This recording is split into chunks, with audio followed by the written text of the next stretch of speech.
Ngayon po ay tinatawag na love season. Hindi naman, lahat naman ng araw o lahat ng buwan sa buong taon ay love season. Okay? Pero ngayong mga papalapit na ang Valentine's Day, itong mga kababayan natin, Itong mga kababayan natin ay madalas nabibiktima ng love scam. Para pag-usapan po natin ang love scam na ito. Nasa linya po natin ang Executive Director po ng CICC Cybercrime Investigation and Coordinating Center o CICC.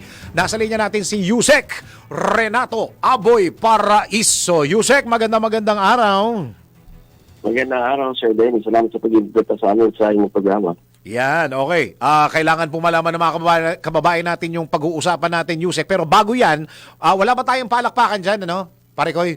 Kasi ito si Yusek, nakita ko kanina sa post na nanumpa ka na, Yusek, Nag-off-taking ka na? Oo, at tapos na ho ang acting career ko, Sir Dennis.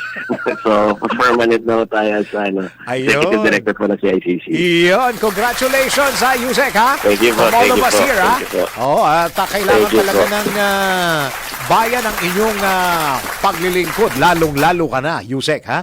Okay, pag-usapan ho natin, dahil kahapon ito'y nabalita Ano ho ba ang mga balitang o yung mga scheme na mga kababayan nating walang magawa at gustong kumita ng pera ngayong Valentine's season, Yusek? Ano yung mga bago na ginagawa nila? Go ahead po. Nako, umpisa pa lang, kailangan natin linawin yan. Isa yan sa mga challenges. Usually kasi, pagdating sa mga scams, or lalong-lalo ito yung love scam mode na to, ang mga nabibiktima ho sa atin, wala ho dito sa Pilipinas. At kung nakakahuli ho tayo ng mga kababayan nating gumagawa niyan, ang karaniwang ginagawa nila, nabibiktima ng taga-ibang bansa. So, isa sa mga challenges na kinakaharap ho natin yan. So, ayan pa rin yung mga usual na ginagawa ho nila, yung mga iba't ibang uri ng mga love scams. Andyan ho yung sad boy, sad girl, yung kunwari nagpapaawa ho. Yan. Na tapos kung ano-ano yung pinagdadaanan nila, kailangan nila ng tulong sa mga bibiktimahin nila. Andyan naman ho yung mga seductress na kala mo mga artistahin, kala mo talaga mga artista, minsan celebrities ang ginagaya, Tapos minsan hihingan ka ng mga nude photos para gamitin ipang blackmail sa inyo. Andyan din ho yung mga escort scammers. Kung saan naman ito yung mga binibiktima nito, yung mga actively searching, lalo na yung mga titos natin na naghahanap talaga ng mas bata-bata sa kanila. Oo, may nakita nga ako, Yusek, naghahanap senior citizen Yun na. So ito yung mga usual profile ng mga scammers na bibigay ng mga videos at saka photos nila. Tapos para kapalit ho ng pera. Andyan din naman ho yung mga investment scammers natin na I love you, tapos mag-build na kagad ng future, pero para mag-build kayo ng future together, mag-invest kayo doon. Tapos yun na yung scam nila. Andyan din naman ho yung mga, ito yung mas nakakatakot, yung mga slow burn na tinatawag natin. Ibig sabihin talaga natin, sinatsaga kayo. Ang nakakatakot ho dito, yung mga biktima, hindi lang financially invested, emotionally invested na rin pagdating sa mga to. Talagang baliw na hindi na naniniwala kung ano yung mga, even if the truth nandiyan na sa harapan nila.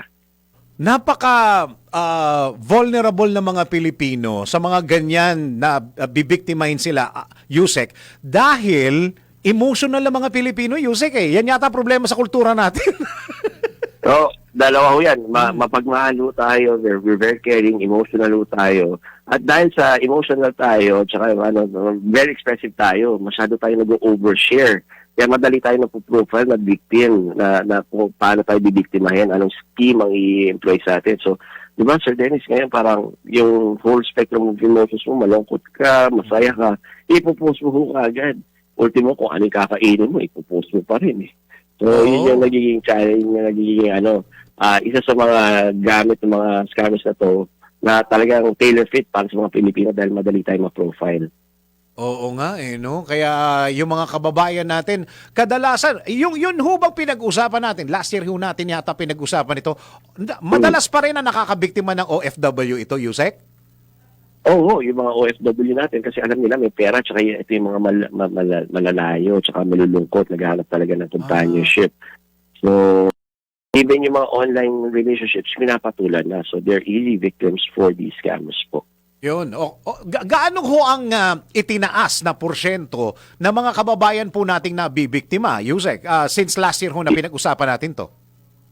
Yun yung nakakalungkot, no, Sir Dennis. Up till now, kinukumbisi pa rin natin yung mga kababayan natin na magsumbong at mag-report kung nabiktima sila. Kasi right now, even if I say na 123 love scams na nakita natin buong taon last year, Wow. hindi natin alam kung tumaas ba o bumaba kasi right, January pa lang, nasa 18 na yung reports natin. Pero, di ba, parang kailangan mo magtiwala yung mga kababayan natin na yung pamahalaan nila gagawa ng action yan. At saka, wag na lang ho para ho bawi natin or matugunan natin reklamo nila. Tumulong na lang din ho sila na pag ni-report nila yan, panigurado na i-block namin yung numbers na yan, i-block namin yung mga Facebook accounts na yan, yung mga profiles na yan, para hindi makapambiktima naman ng ibang kababayan. Ayun. Yusek, nagiging problema kasi dito, kapag sila po ay naloko na, alam naman nila sa sarili nila na sila mismong nagbigay ng PIN, nagbigay ng access, ng user password, ng password. Ang kadalasan na ginagawa dito, Yusek, kinalilimutan na hindi na nagre-report. Ang kaimportantehan o importansya ng pagre-report sa inyo ay para ma-warningan at hindi na makapambiktima, Yusek. Tama ho. May mga kaso naman na nare-recover natin. May mga kaso natin na napapanagot natin yung mga scammers na yan. Okay. Ano? Especially yung mom and pops na scamming, yung parang yung mga traditional na mga budol-budol, ginagamit ICT, pasok pa rin yan sa love scam eh. So, nakakahuli pa rin tayo niya. Pero yung mga malalaking scam-ups, asahan nyo na nasa ibang bansa yan. Pero tama ko kayo, Sir Dennis, ang pinaka-importanting gawain yan is matulungan yung ibang mga kababayan natin na hindi na sila mabiktima gamit ang mga numbers na to, yung mga profiles na to, yung mga accounts na to. So, malaking tulong po yan. Sa kapag nagsumbong naman sa inyo, dyan po sa Cybercrime Investigation and Coordinating Center, itatago nyo naman yung pagkatao nila di ba? Tama po. Highly confidential po. In fact, eto sa gagawin nating action center, hopefully mabuksan na natin to ng March kung saan yung mga kababayan natin pwede pumunta doon. 1 MRT away, 1 commute away lang ho yan, Sir Dennis. It's along EDSA located beside yung sa GMA na MRT station So, parang naglagay kami ng kwarto doon kung saan confidential yung room, yung parang yung interview room natin. So, talagang hindi sila makakaasa sila na iingatan at pangangalagaan ho namin yung identity nila at saka yung mga information na ibibigay nila sa amin. At hindi lang Metro Mega Manila ang pinag-uusapan natin na Yusek, kahit sa mga liblib na probinsya na nakakarating yung mga scammer na As long as may signal, as long as may internet connection, abot ho ng mga scammers yung mga yan. In fact, mas gusto ko nila yan kasi nga parang mas malayo doon sa resources at saka serbisyo ho ng ating pamahalaan. Kaya nga, ito naman gusto ko rin naman ng papurihan at saka pasalamatan ang aming parent agency, ang DICT, sa pangunahan ni Secretary Henry Aguda na puspusan po yung kampanya para makonect ko yung buong bayan natin at kamay ng mga kababayan natin. Ibig sa mga liblib na lugar, yung serbisyo ng pamahalaan. So, ewan ko kung pwede tayo magbigay ng hotline kasi yung mga kababayan natin na nagme-message na lang sa FB, sa mga messenger, pagka ho nag-message sa inyo, sa inyong official Facebook account, may sasagot po dyan, Yusek. Tama ho, binuksan na ho natin yung mga official page accounts ho ng CICC, may mga blue checks ho yan. Cybercrime Investigation and Coordination Center po, i-type nyo lang ho yan. We're on Facebook, Twitter, Instagram, and on TikTok. Tapos meron hong mga template na dyan. Pag nagreklamo kagad kayo, may lalabas na kagad dyan na form na fill upan nyo para i-submit. Tapos ibibigay nyo lang ho yung saan namin kayo makokontak. Para ho kasi ang gawain namin, within 24 hours, dapat kami mismo ang magre-reach out sa inyo para magbigay ng status o ano yung reklamo nyo. Para ho, mabuild natin yung tiwala ng ating mga kababayan na magreklamo ho sila. Yun. Okay, Yusek, nasa sa inyo ho yung pagkakataon para kausapin yung mga kababayan natin. Bigyan nyo ho ng reminder o bigyan nyo ho ng babala. Bahala po kayo, Yusek. Go ahead po. Ayun. Oo. Pakitawagan nga ng sandali at para, alam mo yung gusto ko itong last part para magbigay ng babala ang CICC sa ating mga kababayan. Oo. para ma-remind sila at para malaman nila kung ano ang gagawin. Ay napakarami hong kwento. Siguro hindi ito yung magiging last na pakikipag-usap natin sa sa CICC. Andiyan na ba si Yusek? Andiyan na, Yusek, go ahead. Dito na po, oh. Opo. Pakibigyan po ng warning for ito po yung parting shot natin. Pakibigyan ng warning, bigyan po sila ng paalala yung mga kababayan po nating nanonood, nakikinig at naka-follow po sa buong Pilipinas at buong mundo. Go ahead po, Yusek. Ako, sa ating mga kababayan, lalo na ako, sa mga nag-ahabol ng huling biyahe, yung mga marunong, yung mga talaga naghahanap, mag-ingat-ingat po tayo sa panahon ng February kasi ito dito rin nagipa ng mga scammers po natin.